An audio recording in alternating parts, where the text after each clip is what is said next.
So this is Judges chapter 19. In those days, Israel had no king. Now, a Levite who lived in a remote area in the hill country of Ephraim took a concubine from Bethlehem in Judah. But she was unfaithful to him. She left him and went back to her parents' home in Bethlehem, Judah. After she had been there for 4 months, her husband went to her to persuade her to return. He had with him his servant and 2 donkeys. She took him into her parents' home, and when her father saw him, he gladly welcomed him. His father-in-law, the woman's father, prevailed on him to stay, so he remained with him 3 days, eating and drinking and sleeping there. On the 4th day, they got up early and he prepared to leave. But the woman's father said to his son-in-law, "Refresh yourself with something to eat, then you can go." So the 2 of them sat down to eat and drink together. Afterwards, the woman's father said, "Please stay tonight and enjoy yourself." And when the man got up to go, his father-in-law persuaded him, so he stayed there that night. On the morning of the 5th day, when he rose to go, the woman's father said, "Refresh yourself, wait till afternoon." So the 2 of them ate together. Then, when the man with his concubine and his servant got up to leave, his father-in-law, the woman's father, said, "Now look, it's almost evening. Spend the night here. The day is nearly over. Stay and enjoy yourself. Early tomorrow morning you can get up and be on your way home."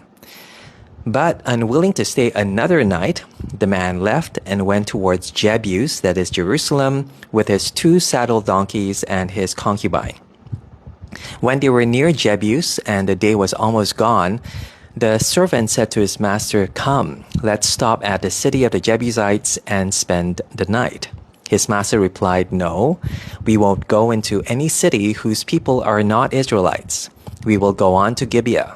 He added, "Come, let's try to reach Gibeah or Ramah and spend the night in one of those places." So they went on, and the sun set as they neared Gibeah in Benjamin. There they stopped to spend the night. They went and sat in the city square, but no one took them in for the night. That evening, an old man from the hill country of Ephraim, who was living in Gibeah, the inhabitants of the place were Benjaminites, came in from his work in the fields. When he looked and saw the traveler in the city square, the old man asked, "Where are you going? Where did you come from?" He answered, "We are on our way from Bethlehem in Judah to a remote area in the hill country of Ephraim where I live. I have been to Bethlehem in Judah, and now I'm going to the house of the Lord. No one has taken me in for the night. We have both straw and fodder for our donkeys, and bread and wine for ourselves, your servants, me, the woman, and the young man with us. We don't need anything." "You are welcome at my house," the old man said. "Let me supply whatever you need. Only don't spend the night in the square." So he took them into his house and fed his donkeys. After they had washed their feet, they had something to eat and drink. While they were enjoying themselves, some of the wicked men of the city surrounded the house. Pounding on the door, they shouted to the old man who owned the house, "Bring out the man who came to your house so we can have sex with him." The owner of the house went outside and said to them, "No, my friends, don't be so vile. Since this man is my guest, don't do this outrageous thing. Look, here is my virgin daughter and his concubine. I will bring them out to you now, and you can use them and do to them whatever you wish. But as for this man, don't do such an outrageous thing." But the men would not listen to him.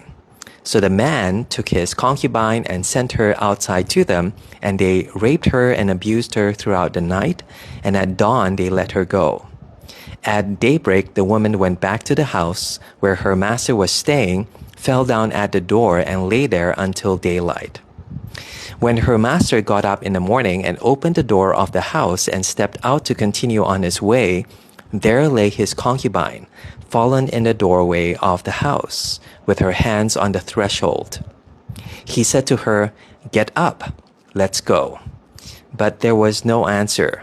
Then the man put her on his donkey and set out for home. When he reached home, he took a knife and cut up his concubine, limb by limb, into 12 parts and sent them into all the areas of Israel. Everyone who saw it was saying to one another, "Such a thing has never been seen or done, not since the day the Israelites came up out of Egypt. Just imagine, we must do something. So speak up."